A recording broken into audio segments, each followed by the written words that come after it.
Hello and welcome back to College Football Unscripted's extra content. This week we have the championship preview. I'm your host Tyler, and I'm here with one of my good friends, Keelan. Say what's up. Hey everybody, excited to be here and help the pod grow and get some football talk in. Absolutely. Any day you get to talk about football, it's a good day, right? Yeah, yeah, absolutely. I love college football, so it's probably the best time of the year for it. So just a great time to jump in. Especially with the rivalry week just finishing up here.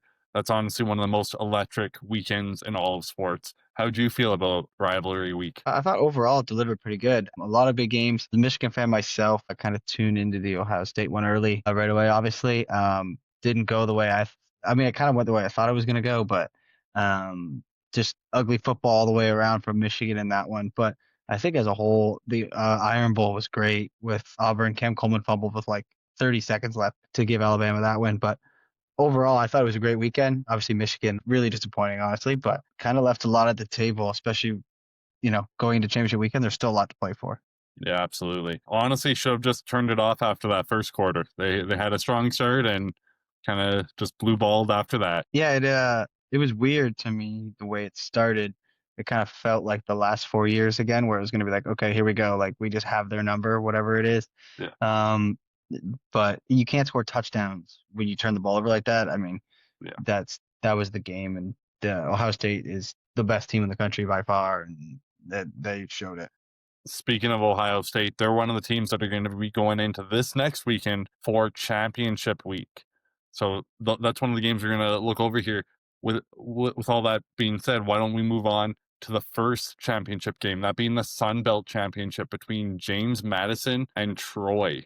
How are you feeling about that? Really weird. I think James Madison should be the last team in the playoff with the group of five bid, where if you are the top group of five team, you get to go to the playoffs. I think they're probably the best one over like a Tulane, who I'm sure you'll get to after, but I think this is their game for them. Now, it's weird because their coach, Bob Chesney's his name, he just left actually. UCLA, he just took a job at.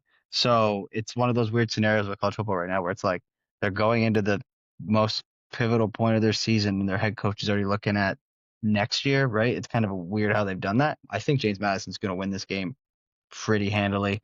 They've Yeah. kind of handled the Sun Belt all year long. I think JMU gets it done. It'll be interesting to see how the committee feels about their coach and stuff like that. But I think this screams them by, I don't know, 20. Yeah, and speaking of their coach, like we're always taught that loyalty is key in sports, but college football has a weird setup, right? And yeah, Troy being one of the only unranked teams in a championship game, they're very much the underdog. James Madison has a good offense. They have really good offense, actually, and they are a ton of fun. They've just owned this conference for like 3 years now. They Yeah. haven't won it, but they're right there. So maybe this Mhm. year is their year. Speaking of teams that have their year, North Texas's highest ranked season since 1959. So they entered into the second championship game that we're covering this week against Tulane.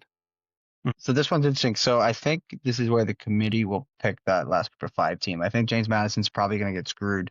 I think the winner of this game is in a good spot. I know Tulane has two losses and their coach is also leaving. Same with North Texas, but they're still allowed to coach here. They're still here. North Texas has QB Drew Mestemaker, who is just like unbelievable. He's got a crazy story where he was a 0-star recruit, walked on, backup, and now he's ripping it up right here. And I think he's probably going to follow coach wherever he goes. I believe it's Oklahoma State, but I think he's just going to follow him and he'll go thereafter. But right now, if North Texas wins this game, they score better than almost anybody in the country. They are amazing to watch. They would be the team I'm looking at in this game. And for Tulane, kind of, John Summerall's leaving, but they're still a very good football team. But I think the winner of this game will be the last playoff team for sure. So definitely want to keep watch as for that fifth and final playoff spot. Now, Yeah. we're going to move into the Big 12, BYU versus Texas Tech. Let me ask you, do you think BYU is one of the most disrespected college football teams in the nation, considering they're very solid? I think I would agree for the most part with what you're saying, but I'm not like totally sold on them going out there and winning a playoff game. Like, do they deserve to be in? Sure. Especially if they win this game, no doubt about it. But I think what sits badly in people's minds is how bad they lost to Texas Tech in their like big game of the season. They had this team Obviously on the road, Texas Tech is really good. Yeah, Rodriguez, their middle linebacker, is yeah. could be up for the Heisman, but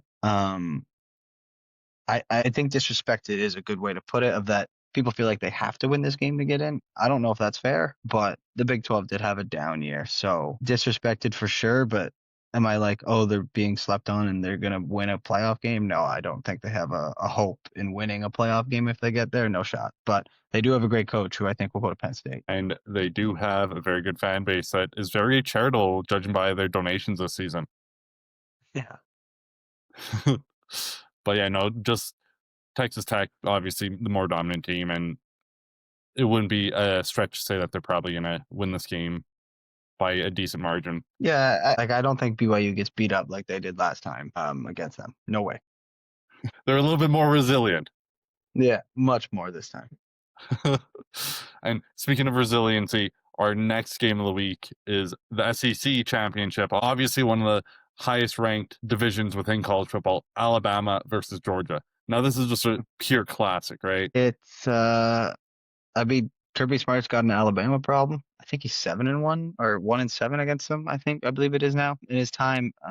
So he's got a lot to prove. This game is crazy though. Like this game, College Game Day went there, which it is also crazy that they didn't go to 1 versus 2. But like this game, I think for Simpson is a big one for Alabama. Yeah. For Alabama, kind of both of them. Gunnar Stockton too. Like both quarterbacks are kind of on that cusp of like, are they some of the top quarter? Like, are they Heisman? I don't know. Like you have your easy front runners, but these guys are kind of in that category almost. Alabama needs to win. That's why I like Alabama in this game because Alabama has to win this football game. I Yeah. think they could get in with 3 wins because it's not like it's a bad loss, but there hasn't been a 3-win loss team ever in the playoffs, so it would just hurt. I like Alabama in this football game to continue whatever the problem is Georgia has with it. They can run the ball, they can throw the ball. I think that's why I like them on both facets. But I mean, any given Sunday, Georgia can be right there. But this one screams Alabama to me. Um, Against any other team in the country, I'll probably take Georgia, but they got a Bama problem. Absolutely. And as you mentioned, I think this is a good game for Simpson to prove his worth, both to his team and to NFL general managers that are undoubtedly going to be watching this, right? As to why Mm-hmm. they should pick him over a guy like Dante Moore or Mendoza. So Yeah. it's definitely going to be one to keep an eye on. And down south there, they love their football. So I'm sure it's going to be a crazy, hectic atmosphere. And let's hope everyone, including the Georgia players, drive home safe after the game. Yeah, and that's crazy. But what I think another big thing to look at is Kayla DeBoer, coach for Bama. I still feel like he's not welcome there. I still feel like they're in the Saban thing. They're waiting to fire this guy. I think you win a game, you win a game like this. I think it all goes away. I think if you go 2 straight years with 3 losses at Alabama, I ended up with 4 last year actually. Like, no thanks. Like that's not their standard. Yeah, for top 5, top 10 program most years, this would definitely be a measuring stick type of game, 100%. Mm-hmm. And speaking of measuring stick type of game, our next matchup, the Big Ten Championship, Ohio State versus Indiana. A battle of the undefeated powerhouses, a lot on the line. What's your outlook on this game? I do believe in Indiana. Mendoza, the winner of this game might be the Heisman Trophy winner. Kind of where we're at right now with it. I mean, Jeremiah Love might win it. Notre Dame too. That would be my pick, but QBs have their way. I view it as kind of the same way I viewed Michigan playing Ohio State. If Indiana can get to halftime within 7, within that margin, then I think it's still game on. I think that's the key against Ohio State. You got to hang around for a half. You got to make them be like, oh, we're still in a football game because they don't play in a ton of those because they beat up everybody. So keep him in the trenches early. Signetti does a good job. His team's gonna be ready to go. He's proven that, but it's gonna come down to Mendoza. Like it's you could talk about all the talent Indiana has. Ohio State has it times a million, right? Like I mean, you saw it on Saturday. Jeremiah Smith is Yeah. off the charts. Tate's off the chart. Bo Jackson. They have a Bo Jackson out of the backfield now. How's that allowed? Like, and then Julian saying I never seen him play just because I try not to watch that team play. But he's incredible, man. He's incredible. He was putting the ball in the basket. He looks like he's 15, and he's from Alabama. Like that's Yeah. where he was at first. So like, Uh, if you're asking me who I think's gonna win, I think it's Ohio State. I think Indiana does keep it right there though.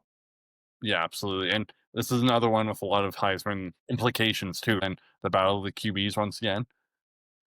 With that being said, Ohio State, one of the best defensive teams in the entire nation. Do you think a game like this would undoubtedly move a lot of their defensive prospects up the NFL draft boards? Yes and no. Like the reason I say no is because I think they're already there. Like I don't know how much more they Yeah. need. Like I mean, Enzo Reese is, oh my God. Like I was watching him the other day. He's unbelievable. They're just all over the place. Matthews, Trey Matthews on the corner is good. He proved it again the other day. He is good. I'm gonna blank on the guy in the middle. He was wearing 96, I believe. This is bad football for anybody. I mean, I know it, but he stole the game the other day. Another projected first round pick. Like the defense is historic, and if I think over under like 16-ish points, if you want to give them for a game, Yeah. I mean, I'm gonna go. No, Indiana does not score 16. I'll give them 13. I think they find the end zone once. I think this is like a 27-13 game. I think Indiana hangs on, but uh, yeah, I think they're too much. I think it'll be a football game that you can enjoy watching, but never one that's like, oh, Ohio State's losing. Like Yeah. you'll be like, oh, but if they get this, but they'll never get the play that brings it to like, oh, here we go. Absolutely. And one of the last games that I saved for last because it can very much be a spoiler game.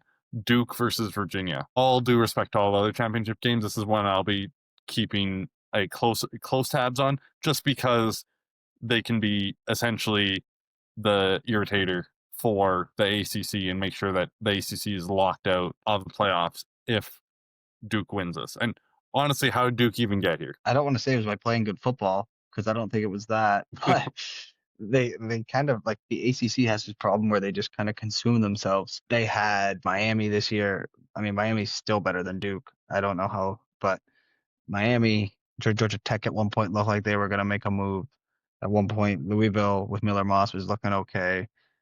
And then like it kind of all unraveled. Everybody just beat each other and consumed themselves. And now there's a whole problem where they've consumed themselves to a point where they might not get anybody in the playoff if Duke wins again. Like if Virginia wins, they're in, which is good for Virginia, good for them. Basketball school normally. So I'm cheering for Virginia because I don't want to see the ACC totally consume itself. Duke has enough. But like I as to how Duke did it, I mean, I think Manny Diaz is a good coach. Like he was at Miami, it didn't really go his way, but I don't know how they did it. But Virginia's done it all year consistently, looked good. They beat Yeah. Florida State when I mean Florida State was supposed to be good. That's when they beat them. But I think they're that kind of. There's always a team in the ACC every year that's like, oh, they're in like Wake Forest when they played Pitt a couple years ago. It's like, oh, that's Yeah. the ACC championship. That's what this feels like. Like it feels like for a conference with such firepower or maybe historic firepower, this game's almost a letdown in the fact of like this isn't a basketball game. Like this feels like a basketball game. Yeah. Yeah. And well, considering Duke has some of the worst scoring in out of all the teams that we've talked about here, yeah, definitely not going to be a high scoring game, and you'd almost want to watch basketball after this, probably. Yeah, I don't think this game will be fun. I don't think this game will be a good watch. I don't think this game, but maybe that's why we love these games, is because that's football, man. Like, I think Virginia's done well, but once again, kind of like BYU, if Virginia gets in, who are they going to be? Even if Ole Miss still gets to stay in after that Lane Kiffin stuff, you can take Ole Miss or Virginia or Texas A&M or Virginia. It's like, what are we talking about? Yeah, exactly. Either way, it has implications of being a good spoiler game, so could produce good entertainment that way. Yeah, I'm going to be the idiot that's like, saying that, and then it's going to be a better game than the SEC championship. It's going to be a better game than the Big Ten championship. Like, just going to be a better football game. If I was just picking winners, I hate to just pick favorites, but like James Madison's going to win. Yeah, I think North Texas is going to win. Number one, like basically offense in the country. So I'll take that all day long. Um, I I, I think BYU might win that football game against Texas Tech. I really do. I think there's something to play for there. Texas Tech, I think, is in. I think they're safe if they Yeah, lose. either way. Not that goes into it for these teams, right? But like, I think they're in either way. Yeah. I'll take Bama. I'll take Ohio State, and I will bet Indiana out of spite, but I will. I'm thinking, and then I'll take Virginia. Yeah, I don't want to see Duke do anything. I know this probably does make for very good podcast content, but for the most part, I definitely agree with you. I do Mhm. think Georgia, this could be their year to finally undo it's something in the water that's making sure that they have that Alabama problem. But other than that, yeah, I think a lot of these games are straightforward. I think so too. And I mean, the implications, like when you look at the playoff, like the games that really affect it, like if Virginia wins, it gets messy because you probably like, you have to put the 11-2 AC, like the 11-2 AC championship is like they're in, obviously. Alabama, Georgia, like I, I'd like to say Bama's not in trouble if they lose, but like when behind them is Miami, Vandy, I don't Utah get them out, but and like Texas. I mean, I know they have 3 losses too, but one's to Ohio State in the first Yeah, game of the year. just like their head coach, if they lose this game, Alabama might be in a little bit of trouble, a little bit of hot water. That's what I think. I think they'll be in hot water. And then I don't even know what you do with Ole Miss now. Like I don't know what the committee's going to do with that. Like that is messy. What is going on there? But like you've got a couple like Oregon's a lock, A&M's a lock, Texas Tech's a lock, Oklahoma's in, Notre Dame's in. I put Miami in over Ole Miss. I don't like you lose your coach. Goodbye. I don't care. Like I think that college football is also one of the only sports where you can lose your coach but still be a playoff team or yeah, still be right. in like the championship game. You don't see that in baseball, lacrosse, soccer, any other sport. No, money talks, man. That adds a lot more Yeah. dynamic movement, especially in these teams. Yeah, and even with the NIL, right? Like out of all these teams, I think Texas Tech has the highest payroll at like 35 million Yeah, they this do. season. So Mhm. I think that'll be another thing to watch, not only this next week, but even during playoffs. Does it pay off? If it does, do they put rules in to then reduce the wild west nature of NIL in college football? Right? I hope not because I think what it does is it allows a team like Texas Tech to go win. Like Kirk Herbstreit said it, I think the other day. Like it was about when I was about Lane Kiffin. He was like, I don't think he has to leave because it's not like it used to be 10 years ago. It's like, oh, the resources, the this, the that. That's why you're coming here. The oh, this coach gets me the NFL. Not anymore. It's how deep's your pocket, and these schools aren't broke. Like Ole Miss has money. If they wanted to match whatever he said, they could have done it if they really wanted to. Like, but like if you're Texas Tech and they're like, hey, we'll give you this money, why would you go anywhere else? Who cares? Why can't you just win there? Like, I Yeah. don't need to go to Alabama to win. Why can't I just stay at Texas Tech and build an absolute horse of a team because I'm getting the money? Same with like the Vanderbilt guy. I don't think he has to leave. Like, just stay. They're gonna give you money. What's it matter where? Like, I don't know. I think it's cooler to do that. So I like Yeah, it. absolutely. But either way, for all of you listening and watching at home, thank you for tuning in for another week preview here at College Football Unscripted. Keelan, thanks so much for joining me here. Very much appreciated. Any final words, final thoughts for this championship upcoming week or in general? Last thing I'll say is I think Notre Dame's gonna win the whole thing. So they're not even playing this weekend. But there's my pick. I think Notre Dame wins the whole thing. If you got to bet on an upset this week, last one I'll give you is then pick BYU. BYU's gonna win. But thanks for having me on, bud. It was fun. Thank you. Talk at you next week.